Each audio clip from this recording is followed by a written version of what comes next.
오늘 본문을 통해서 함께 나눌 말씀의 제목은 하나님의 섭리를 바라보자입니다. 하나님의 섭리를 바라보자. 구약성경 39권, 이 39권 말씀들 중에서 창세기, 출애굽기, 레위기, 또 민수기, 신명기를 모세오경이라고 부르는데요. 유대인들은 이 모세오경을 성경에서 가장 중요시 여기는 부분이라고 생각합니다. 이러한 모세오경을 잘 아시는 것처럼 창조의 이야기서부터 시작하여서 유대 민족이 출애굽 이후에 가나안 땅으로 들어가기 직전까지의 유대 민족이 처음 만들어지는 그 과정들을 잘 다루고 있는 책이지요. 여기서 이스라엘 민족에게 중요한 부분이 유대인들이 가나안에서 애굽의 고센 지역으로 거처를 옮기는 이야기에 있습니다. 그리고 그 이야기의 결정적인 역할을 감당한 인물이 바로 야곱의 11번째 아들인 요셉입니다. 오늘은 이 요셉이라는 인물의 고백을 통하여서 하나님이 세상을 통치하시고 또 섭리하시는 모습들을 함께 나누는 시간을 갖길 원합니다. 유대인들이 성경의 인물 중에서 가장 중요하게 여기는 인물 중에 하나는 바로 그 민족의 조상이라고 이야기되어지는 아브라함이라는 인물인데요. 아브라함이 유대인들에겐 굉장히 중요시되는 인물이라는 것이지요.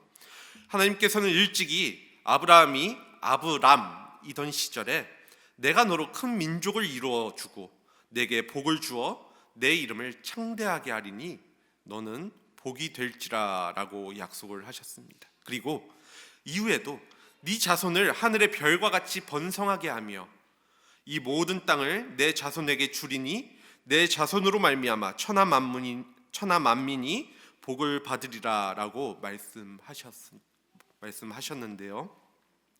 이에 아브라함은 하나님께서 주신 그 언약의 말씀을 의지해서 믿고 따름으로 이후에 이삭을 낳고 또 이삭이 야곱을 낳고 야곱이 이스라엘의 12지파의 태두가 되어지는 12명의 아들을 낳게 되어지는데 그 12명의 아들 중에서 11번째로 태어난 아들이 바로 오늘 본문에 등장하는 요셉입니다. 이러한 요셉의 이야기에 관해서 모르는 기독교인은 거의 없을 것입니다. 특히나 어렸을 때부터 신앙생활을 하였다라고 한다면 더더군다나 잘 알고 있는 웬만한 기독교인들은 다 좋아하는 인물이 바로 요셉이지요. 거기에는 크게 두 가지 이유가 아마도 있을 것이라는 생각은 해보게 됩니다. 그 수많은 인물들 중에서 왜 사람들은 요셉이라는 인물을 더더군다나 좋아할까?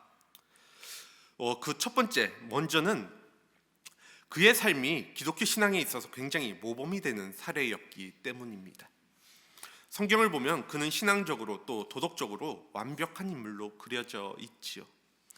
애굽에 종살이하러 끌려간 후에 그의 모습은 언제나 성실하였고 또 정직했으며 주인집에 여자의 유혹도 뿌리칠 수 있을 정도로 도덕적이고 정결한 삶을 살았습니다. 또 형제들에게 배신을 당했지만 그것도 원망하지 않았지요. 그런 연유로 구약 성경에 등장하는 인물 중에서 가장 그 흠없는 인물로 묘사된 인물이 요셉입니다. 기독교인들이 요셉을 좋아하는 다른 한 가지 이유는 바로 요셉의 운명이 굉장히 드라마틱하다라는 사실 때문입니다. 요셉은 어릴 때부터 아버지 야곱의 편애를 받았던 인물이었는데요. 왜냐하면 요셉은 다른 형제들의 어머니와는 달리 특별하게 사랑했던 아내 라헬에게서 태어난 아들이었기 때문입니다. 그래서 형제들은 그를 미워할 수밖에 없었지요. 자신들은 양을 치는데 거기에 노동으로 시달리고 있는데도 요셉은 고급 옷을 입고 아버지 곁에서 일방적인 사랑을 받으며 놀고 먹고 있으니까 형제들 입장에서는 그럴 만도 한 것이지요. 그래서 형제들은 아버지 몰래 요셉을 구덩이에 가두었다가 지나가는 이스마엘 상인들에게 팔게 되어집니다. 그 후에 요셉은 결국 이집트 장군 보디발의 집에 팔려가 그 집의 청지기가 되었고 또 그 안에서 보디발의 아내를 범하였다라는 억울한 누명을 쓰고 감옥에 갇혔다가 극적인 사건을 통해서 이집트의 총리의 자리에 오르게 됩니다. 그가 이러한 드라마틱한 출세를 한 데에는 꿈을 해석하는 능력이 있었기 때문이었는데요. 하나님이 주신 능력이 있었기 때문이라는 것이죠. 먼저는 함께 옥살이를 하던 이집트의 술 맡은 관원장과 떡을 굽는 관원장의 꿈을 아주 정확하게 해몽해 주었습니다. 이후에 이집트의 바로 왕이 꿈을 꾸게 되어지는데, 아무도 그것을 해몽하지 못했을 때 먼저 옥에서 풀려난 술 맡은 관원장이 자신의 꿈을 해석하여 준 요셉을 바로 왕에게 데리고 가서 소개를 해 주지요. 그리고 요셉은 이집트에 7년 동안 풍년이 들었다가 다시 7년 동안 흉년이 든다라는 그 바로 왕의 꿈을 정확하게 해몽해 주었습니다. 그리고 요셉은 풍년과 흉년을 대처할 방법마저도 제시해 주게 되어지지요. 그리고 그렇게 7년의 풍년의 시간이 지나고 흉년의 때가 되자 기근은 이집트뿐만 아니라 그 주변 변방에 요셉의 아버지와 형제들이 살고 있었던, 지금으로서는 그 팔레스타인 지역까지도 이르게 되었습니다. 그리고 흉년으로 인해서 먹거리가 떨어진 야곱의 가족들은 이집트에서 양식을 구할 수 있다라는 그러한 소식, 이집트에 그 양식이 비축되어 있다라는 소식을 듣게 되니까 형제들이 돈을 들고서 이집트까지 와서 총리 앞에 엎드려 식량을 구하고자 합니다. 이러한저러한 이유로 양식을 사러 왔다라고 꿇어 엎드려 양식을 구하는 것이죠.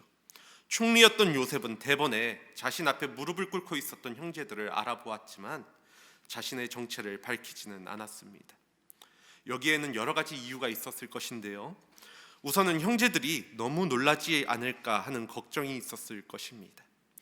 자신들이 시기심으로 팔아버린 동생이 지금 자신들의 생사 여부를 쥐고 있는 이집트의 총리가 되었다라는 사실을 당장 알게 된다면 그들 입장에서는 굉장히 놀랍게 여기는, 또 두렵게 여겨지는 상황이 될 게 분명했기 때문이지요. 뿐만 아니라 형제들의 생각이 어떻게 바뀌었는지를 알고 싶다라는 생각도 있었습니다. 그래서 요셉은 형제들이 양식을 사러 이집트에 오가는 와중에 몇 번에 걸쳐서 시험을 하게 되어지는데요. 그럴 때마다 형제들이 정직하고 신실한 사람으로 변했다라는 사실을 확인할 수 있었습니다. 형제 간의 우애가 깊었으며 아버지에 대한 효십도 깊었음을 계속해서 확인했다라는 것입니다. 특히 형들이 막내 동생 베냐민을 아낀다라는 사실을 중요하게 생각했는데요. 베냐민은 12형제들 중에서, 요셉의 그 형제들 중에서 막내로 여러 배다른 형제 중에서 요셉의 유일한 친형제였지요. 요셉이 트집을 잡아서 베냐민만 이집트에 남겨두고 다른 형제들은 고향으로 돌아가도록 했을 때 네 번째 형인 유다가 나서서 자기가 대신 인질로 잡혀 있을 테니 베냐민을 보내달라고 요구하는 그런 모습들을 보게 됐다라는 것이죠. 요셉은 관리들을 모두 내보내고 자기가 누구인지 형제들에게 털어놓은 뒤에 그 붓받치는 감정을 참을 수가 없어서 큰 소리로 울었다라고 성경은 기록하고 있습니다. 그리고 아버지가 아직 살아 계신가 하고 요셉이 물었지만 형제들이 너무 놀라서 아무 대답도 못했다라는 이야기가 오늘 말씀 서두에 나오고 있는 이야기이지요. 아마도 그들이 놀랐던 이유는 당연할 것입니다. 그들은 자신이 옛날 요셉에게 했던 일이 기억났을 것이고, 그리고 요셉이 자신의 정체를 이야기하는 순간 자신들의 운명이 어떻게 될까 걱정도 되었을 것이라는 것이지요. 요셉은 그러한 형제들을 진정시키면서 오늘 이렇게 이야기를 합니다. 5절 말씀인데요. 당신들이 나를 이곳에 팔았다고 해서 근심하지 마소서, 한탄하지 마소서. 당신들이 나를 이곳에 팔았다라고 해서 당신들이 그렇게 걱정하는 그것으로 인해서 근심하지 말아라, 한탄하지 말아라 라고 이야기하고 있다라는 것입니다. 그러면서 그렇게 된 모든 일이, 내가 이동안 겪어왔던 그 모든 일이 하나님이 하신 것이라고 고백을 합니다. 그리고 형제들이 어느 정도 진정이 된 뒤에는 고향으로 돌아가서 아버지를 모시고 모든 가족이 이집트의 고센 땅으로 이주해 와서 살으라고, 그들이 앞으로 해야 할 일에 대해서도 이야기해 주었습니다. 이러한 모든 말을 마친 뒤 요셉은 베냐민의 목을 안고 울었고 형제들과도 안고 울었다라고 기록되어져 있지요. 그제서야 형제들이 요셉과 정상적으로 이야기하게 되었다라고 성경은 이야기합니다.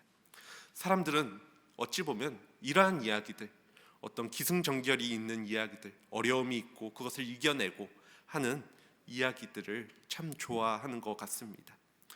이러한 요셉의 이야기가 그런데 아무리 감동적이라 할지라도 요셉을 이 놀라운 이야기의 주인공으로 생각하는 것은 조금은 곤란하다라는 생각을 해보게 됩니다. 오늘 말씀의 관심도 요셉에 있는 것이 아닙니다. 요셉이 그 주인공이 아니라는 것입니다. 요셉의 이야기에 꿈이 자주 나온다라고 해서 요셉처럼 꿈을 꾸자, 비전을 갖자고 이야기하거나 형제가 내 우애를 강조하는 메시지로 흐르는 것은 본문으로부터 벗어난다라는 것이죠. 그러한 내용이 있지만 더 중요시하는 내용이 있다라는 것입니다. 요셉이 다른 구약의 인물들보다 여러모로 뛰어난 인물로 묘사되어 있지만 객관적으로 본다라고 한다면 그 역시도 문제가 많은 사람이지요. 그는 흉년에 대비한다라는 명목으로 일찍이 그것을 미리 알고 있다라는 명목하에서 매점매석을 해서 돈을 많이 벌었습니다. 이집트에 부를 축적해 주었죠. 그리고 자유농이었던 이집트 민중들을 농노로 만들었습니다. 그리고 이집트 바로 왕 한 사람에게 모든 권력을 집중시키는데 거기에 물질과 또 모든 것이 힘이 있기 때문에 거기에 집중시키는데 결정적인 역할을 한 사람도 세상적인 시각으로 봤을 때는 요셉이었다라는 것이죠. 저는 지금 이러한 요셉을 부정하거나 비난하고자 하는 이야기가 아닙니다. 요셉이라는 인물의 이야기에 우리가 초점을 맞추는 것은 본문을 벗어나는 것이라는 말씀을 드리고자 하는 것이죠. 요셉이라는 인물이 추앙되는 그런 존재로 가서는 안 된다라는 것입니다. 그러면 오늘 본문의 핵심은 무엇인가? 오늘 본문의 이야기는 무엇인가? 성경이 이처럼 드라마틱한 요셉의 이야기를 통해서 전하려는 중심 메시지에 대해서 오늘 말씀은 요셉의 입을 통해서 그것이 무엇인지를 정확하게 전달하고 있습니다. 그것은 요셉이 자기를 이집트로 팔아버린 일을 기억하고 두려워하는 형제들에게 자신이 이집트에 오게 된 것은 당신들의 책임이 아니라, 형제들의 책임이 아니라 하나님께서 하신 일이라고 고백하고 있다라는 것입니다. 그 이야기가 오늘 본문 5절, 7절 그리고 8절에서 계속해서 반복되어집니다. 하나님이 나를 당신들보다 먼저 이곳에 보내셨다. 하나님이 하신 것이다. 이 고백은 요셉 개인의 말이라기보다는 이스라엘 민족 전체의 믿음과도 연결되어지는 고백입니다. 이스라엘 민족은 그들의 역사 전체가 하나님의 손에 놓여 있다라는 그 사실을 믿고 살아왔던 민족인데요. 그러니까 그들의 삶 속에서 하나님은 뗄래야 뗄 수 없는 존재로서 계속해서 그 함께 하심을 가지고 살아갔던 민족이라는 것입니다. 즉 하나님께서 요셉과 이스라엘의 역사를 섭리하셨다라는 것이 본문이 이야기하고 있는 핵심 메시지라는 것이죠. 이스라엘 민족이 온전하게 이집트까지 갔다가 다시 또 가나안 땅으로 갈 수 있는 그 모든 그 과정들 하나님께서 인도하셨기 때문에 그 안전한 보호하심 속에서 우리를 이끌어내셨구나라는 것을 이야기하고 있는 것이 핵심이라는 것입니다. 이것을 다른 말로 하면 이 모든 일이 하나님의 섭리 가운데 이루어진 일이라는 하나님의 섭리를 인정하는 신앙, 즉 섭리의 신앙이라고 이야기할 수 있는데요. 이 섭리의 신앙은 하나님께서 인격적인 분이시며 또 선하시고 역사적인 분이시라는 사실을 전제로 하고 있습니다. 그러한 하나님께서는 이 세상을 그냥 방관하고 반치하시는 것이 아니라 그냥 창조해 놓고 인간들이 어떻게 사는지 구경하고 있는 것이 아니라 하나님께서 의지를 가지고 이 세상에 자신의 의지를 실현하시는 분이시라는 것이죠. 이 세상 가운데 하나님께서 하나하나 세밀히 일하고 계시는 하나님이시라는 것입니다. 그 인격적인 하나님께서는 이스라엘 민족의 조상이 되는 아브라함을 갈대아 우르에서 불러내셨고 모세를 통해서 이스라엘 민족을 이집트에서 이끌어내셨습니다. 그리고 오늘 요셉의 고백에서처럼 요셉의 운명을 주관하셔서 그를 미리 이집트로 먼저 보내주셨지요. 그 하나님께서는 이스라엘만이 아니라 주변의 모든 나라로 간섭하시고 또 통치하시면서 개인의 운명에도 개입하시는 하나님이시라는 것을 이야기하고 있다라는 것입니다. 이러한 관점에서 우리의 삶이 하나님의 섭리 가운데 있다라는 사실을 우리가 얼마나 실질적으로 또 삶 속에서 인식하고 또 인지하며 살아가고 계신지 질문드려 봅니다. 한번 여러분들이 지나온 과거를 한번 돌아보시기 바랍니다.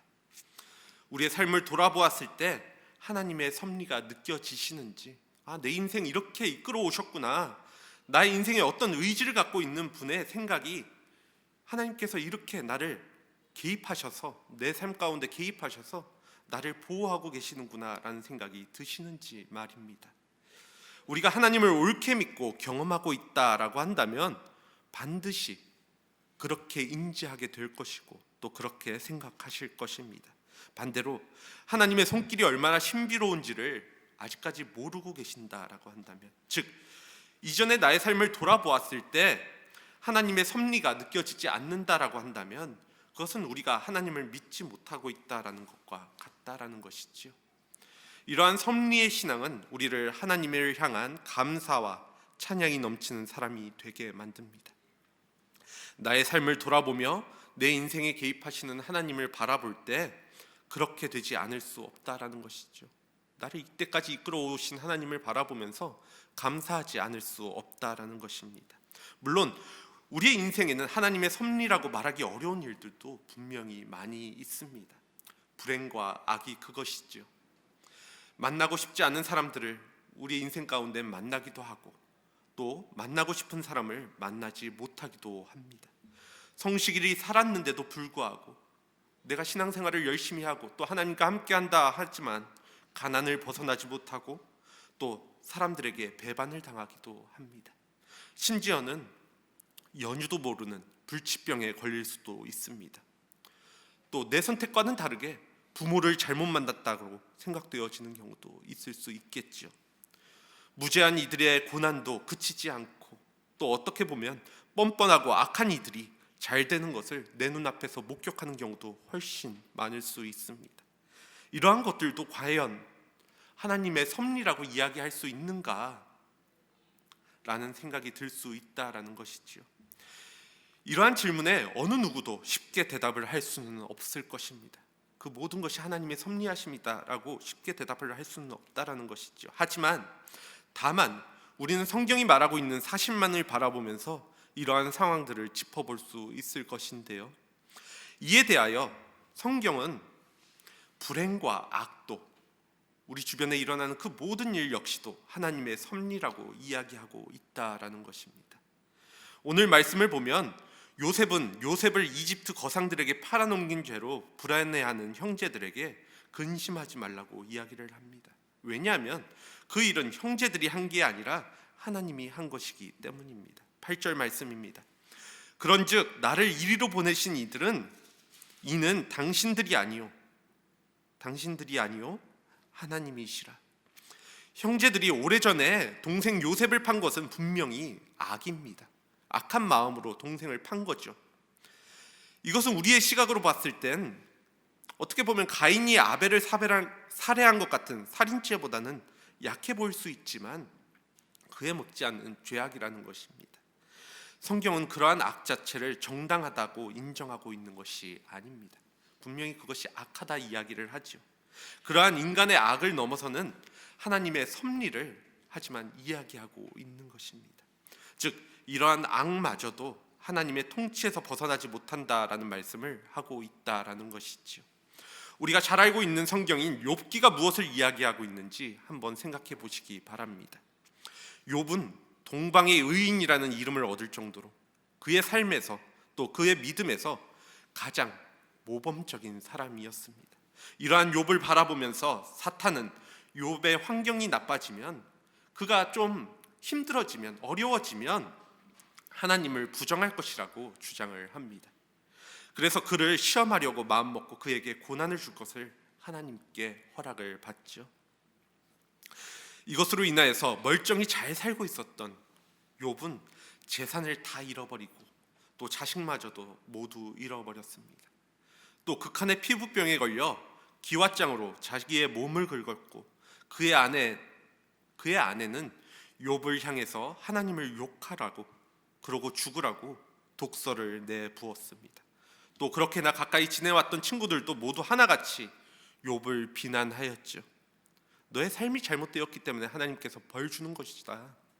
욥이 그렇지 않았는데도 불구하고 욥의 삶이 완전히 바닥으로 떨어지게 된 것이지요. 그 모든 일들은 분명히 사탄이 행한 불행이며 악입니다.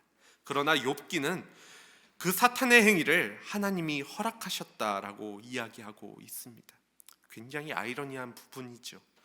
인간의 삶을 불행하게 만드는 사탄의 능력이 대단한 것 분명합니다. 우리의 삶을 좌지우지하는 것 같죠. 사탄의 능력이 우리가 어떻게 손을 댈 수 없을 정도로 강교하고 또 강력하게 일을 하는 경우도 보게 됩니다. 그래서 때로는 하나님과 어떻게 보면 동등한 위치에서 쌍벽을 이루는 것처럼, 그래서 하나님과 동일한 선상에서 사탄을 바라보게 되는 것도 사실입니다. 하지만 성경은 그러한 사단의 능력을 결코 절대화하지 않습니다. 반대로 하나님만이 절대적인 분이시라고 이야기하죠. 즉 하나님보다 더 낮은 존재로 사단을 보고 있다라는 것입니다. 그렇게 굉장한 힘을 갖고 있는 사탄마저도 하나님께서 허락을 해주셔야, 하나님께 허락을 구해야 할 그 미약한 존재일 뿐이라고, 하나님이 사탄과 절대로 동등한 존재가 아니라 비교할 수 없을 정도로 훨씬 더 우위에 계시는 절대적인 분이심을 이야기하고 있다라는 것입니다. 요셉의 형들이 시기심으로 온갖 머리를 짜내서 동생 요셉을 팔았지만 오히려 요셉을 이집트로 미리 보낸 하나님이 일이 되고 말았다라는 오늘 본문에서도 이를 여실하게 확인할 수 있습니다. 이처럼 성경은 악마저도 불행마저도 하나님의 통치 안에 놓여 있다라는 사실을, 하나님만이 그렇게 승리자가 되어 주신다라는 사실을 선포하고 있습니다. 우리 그리스도인들도 하나님만이 이 세상을 통치하신다, 절대자가 되어 주신다라는 이러한 선포를 진실로 믿고 살아가는 사람들입니다. 이 사실을 믿는 사람이라면 이 세상에서 어떻게 살아야 할지는 그 답이 분명합니다. 비록 불행한 일을 당했다 할지라도, 안타까운 일을 당했다 할지라도 여기에 하나님의 섭리가, 그분의 은총이 개입되어 있다라는 믿음으로 살아가야 한다라는 것입니다. 우리가 이해할 수 없어도, 이해하지 못하는 그 영역이라도 그 안에 계신 하나님의 섭리를 바라볼 수 있어야 한다라는 것이죠. 그렇게 되면 세상이 완전히 다르게 보이게 될 것입니다. 하나님의 섭리의 신앙을 머리로 받아들일 수는 있지만 실제로는 힘들다라고 생각하는 분들 분명히 계실 것인데요. 물론 저 역시도 그렇습니다. 안타까운 현실을 바라보면서 왜 하나님이 저렇게 일하실까? 또 결혼하지 못하는 청년들 바라보며, 또 어려움 겪는 청년들 바라보면서, 또 어려워하는 성도님들 바라보면서 왜 하나님께서는 저들을 붙들지 않으실까? 왜 저들을 이 땅 가운데서 더 기쁘게 만들어주지 않으실까 하는 생각 들 수 있다라는 것입니다. 이 세상의 불행이란 불행은 다 어찌 보면 우리들이 겪고 있는 것 같고, 왜 그게 하필 나여야 하느냐고 질문할 수 있는 것이죠. 그런데 이것이 바로 인간이 가지고 있는 한계입니다. 일상에 푹 젖어 있는, 그래서 다른 것을 보지 못하게 되는 그러한 상황들이 우리의 한계라는 것이죠. 자꾸만 그러한 안타까운 일들을 바라보면서 거기에 더 몰입되어지면 다른 것들을 바라볼 수 없게 된다라는 것입니다. 그렇다면 어떻게 해야 할까? 그러한 상황이 놓여졌을 때 우리는 어떻게 살아가야 할까? 이에 대해서 오늘 요셉을 한번 같이 보시길 바랍니다. 요셉도 어떻게 보면 인신매매를 당하듯이 이집트로 팔려갈 때에는 그의 인생을 한탄했을지 모릅니다. 신세를 한탄하고, 내가 왜 이런 삶을 살아야 되는가? 내가 억울하게 누명 써가며 감옥에 왜 갇혀야 하는가? 라고 생각했을지 모르죠. 그러나 세월이 흐른 다음에 보니 그 모든 것이 하나님의 섭리였다라는 것을 깨닫게 되고 또 고백하게 됩니다. 이처럼 하나님의 섭리를 절실하게 깨닫기 위해서는 우리의 삶을 미래의 지평에서, 미래의 입장에서 한편으로는 돌아볼 줄 알아야 합니다. 그렇게 되면 지금의 시각에서는, 지금 우리의 눈에서는 답답해 보이기만 하는 그러한 현실이 미래의 시각에서는 전혀 다른 것으로, 즉 하나님의 손길로서 들여다 보여지게 될 것입니다. 아직 미래가 오지 않았으니 미래의 시각을 현재로 본다라는 것이 쉽지는 않을 것입니다. 그렇다면 먼저 이렇게 생각해 보는 건 어떨까 생각을 해보게 됩니다. 현재는 과거의 입장에서 보면 미래입니다. 과거의 입장에서 보면 지금 오늘은 미래이지요. 그렇기에 오늘의 시각에서 과거를 한번 다시 돌아보시기 바랍니다. 그러면 그때 우리는 우리에게 행하셨던 하나님의 섭리가 보이게 될 것입니다. 나의 과거의 삶 속에서 그때 당시에는 이게 어떻게 하나님께서 일하시는 거야 라고 이야기했을 수많은 일들이 지금 와서 생각해 보면, 그래, 그것마저도 하나님이 하신 것이지 라고 고백하게 된다라는 것이죠. 그러면 지금의 삶은 하나님께서 나의 삶 가운데 섭리하고 계시는 것이구나 라는 확신으로 다가오게 될 것입니다. 그러한 확신이 있다면 지금의 상황이 어떠하든지 나와 함께 하시는, 나와 함께하여 주시는 임마누엘의 하나님을 바라보며 기뻐할 수 있고, 또 그 안에서 소망을 갖고 살아갈 수 있게 된다라는 것이지요. 제가 앞서 하나님께서 우리의 모든 것을 주관하시고 섭리하신다라는 섭리의 신앙으로 들어가려면 우리의 삶을 미래의 입장에서, 미래의 시각에서 돌아볼 수 있어야 한다. 미래의 입장에서 우리의 현실을 바라볼 수 있어야 한다라고 말씀을 드렸는데요. 여기서 이 미래의 입장이 무엇인가, 그곳에 무엇이 우리를 기다리고 있는가라는 생각 들 수 있습니다. 이 질문에 대한 대답은 그곳에 하나님이 바로 기다리고 계신다라는 것이죠. 우리를 하나님께서는 마주하고 계신다라는 것입니다. 그곳을 바라보면 그곳에서 하나님께서 자신을 온전히 계시하시고 또 우리를 지켜주고 계심을, 또 보호하여 주심을 바라볼 수 있다라는 것이지요. 그리고 오늘 본문에서 요셉은 형제들에게 하나님이 자기를 먼저 이집트로 보낸 이유에 대해서 하나님이 생명을 구원하시려고 그렇게 하셨다라고 고백하고 있습니다. 5절 7절 말씀이죠. 하나님이 생명을 구원하시려고 그렇게 하셨다. 나를 먼저 그렇게 보내셨다. 이렇게 하나님의 섭리는 바로 우리의 생명을 구원하기 위한 것입니다. 하나님의 섭리의 그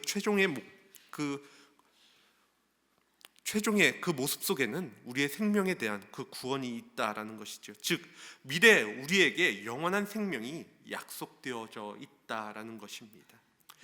우리 기독교인들은 구약 성서의 기자들이 어렴풋하게 알고 있었던, 이전에 구약 성서를 썼던 사람들이 어렴풋하게 알고 있었던 하나님의 구원의 섭리가 어떻게 인류에 역사하는지를 구체적으로 또 명시적으로 알고 있는 사람들입니다. 바로 예수 그리스도의 부활에 있죠. 요셉의 경우에는 하나님의 섭리가 자신을 먼저 애굽에 먼저 보내서 이스라엘 그 민족이 기근을 면하게 하고 또 그들의 생명을 연장하는 그 수준의 것이었지만, 우리 기독교인들에게 주어진 하나님의 섭리는 예수 그리스도께서 먼저 이루신 부활에 우리 역시도 참여하게 되어지는 것, 그 미래에 우리도 그 부활에 참여하는 것, 즉 영원한 생명을 얻는 것에 있다라는 것입니다. 예수님의 부활이 가져다주는 생명이 우리의 운명의 마지막에 기다리고 있다라는 것이죠. 그 시들지 않는 영원한 생명을 향해서 우리는 한 걸음씩 한 걸음씩 걸어나가고 있다라는 것입니다. 그 하루하루를 살아가고 있다라는 것이죠. 물론 거기까지 도달하기까지는, 그 영원한 생명에 하나님을 그 마주하는 그 날까지 도달하기까지는 우리의 삶은 마치 오늘 우리가 바라보았던 요셉의 운명에서처럼 많은 우여곡절이 있을 수 있을 것입니다. 하지만 분명한 것은 그 모든 것과 그 과정들이 우리로 그 부활의 영원한 생명에 이르게 하기 위한 하나님의 구원의 섭리 가운데 이루어지는 그 과정들이라는 것입니다. 마지막으로 요셉은 형제들에게 당신들이 나를 이곳에 팔았다라고 해서 근심하지 마소서, 한탄하지 마소서라고 이야기를 합니다. 하나님께서 모든 일을 섭리하신다라는 이 섭리의 신앙을 아는 사람들은 근심하거나 한탄하지 않습니다. 그 마지막을 알기에, 우리가 어떻게 될지 그 미래를 알기에 우리의 삶이 근심되어지거나 한탄되어지지 않는다라는 것입니다. 그리고 하나님께서 역사를 섭리하신다는 사실을 아는 사람은 그 섭리에 더욱더 귀 기울일 수 있게 되어지고, 또 하나님의 시선으로 지금의 일들을, 또 그 일들을 바라볼 수 있게 되어집니다. 그러면 우리에게 영원한 생명을 허락하시고자 하시는 하나님을 섭리를 바라보면서 지금 우리에게 일어난 고난과 시련을 근심하거나 또 한탄하지 않게 된다라는 것이지요. 그 상황들 너머에 부활의 주님이 우리를 기다리고 있으니 바울의 권면에서처럼 우리가 항상 기뻐할 수 있게 된다라는 것입니다. 그날이 오면 우리는 오늘 본문의 요셉의 형제들처럼 모두 다 얼싸안고 또 감격의 눈물을 흘리게 될 것입니다. 하나님께서 하신 그 일들을 바라보면서, 또 나의 삶에 역사하신 그 주님을 바라보면서 함께 기뻐할 수 있게 된다라는 것입니다. 이날을 기대하고 또 소망함으로 오늘 우리의 상황 속에서 일하시고 또 섭리하시는 하나님을 바라볼 수 있기를 바랍니다. 그리고 또 그 하나님과 동행함에 언제나 기뻐할 수 있는 한사랑교회 공동체 모두가 되어지기를 간절히 소원합니다. 이 시간 함께 기도하도록 하겠습니다.